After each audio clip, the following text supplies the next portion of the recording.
அதனால் என்ன கிராஃப்ட் பண்ணி காட்ட போகிறேன்னா, என்கிட்ட கொஞ்சம் நெயில் பாலிஷ்லாம் பார்த்தீங்கன்னா அரேஞ்ச் பண்ணி வைக்க முடியாமல் அப்படி கச்சா முச்சான்னு இருந்துச்சு. அதுக்கு ஒரு அழகான ஆர்கனைசர் தான் நான் வந்து இன்றைக்கி ரெடி பண்ண போகிறேன். அதுக்கு நான் எடுத்துக்கிட்ட அதிசய பொருள் என்னென்னு பார்த்தீங்கன்னா, என்கிட்ட இருந்த ஒரு வேஸ்ட்டு சாக்லேட் டப்பா தான்.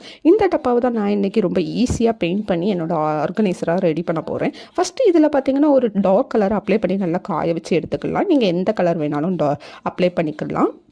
நெக்ஸ்ட் இது நல்லா காஞ்சதுக்கப்புறமா நமக்கு என்ன டக்குன்னு டிசைன் பண்ணணும்னா எனக்கு ஐடியா வருது இந்த பட்ஸ் தான். அந்த பட்ஸில் ஒரு சைடு எல்லோ கலரை டிப் பண்ணி இந்த மாதிரி டாட் போட்டு விட்றலாம். இன்னொரு சைடு நம்ம வந்து ப்ளூ கலர் அப்ளை டிப் பண்ணி இந்த மாதிரி டாட்டாக போட்டு விட்டு நல்லா காய வச்சு எடுத்துக்கிட்டோம்னா அவ்வளோந்தாங்க நம்மளோட ஆர்கனைசர் ரெடி.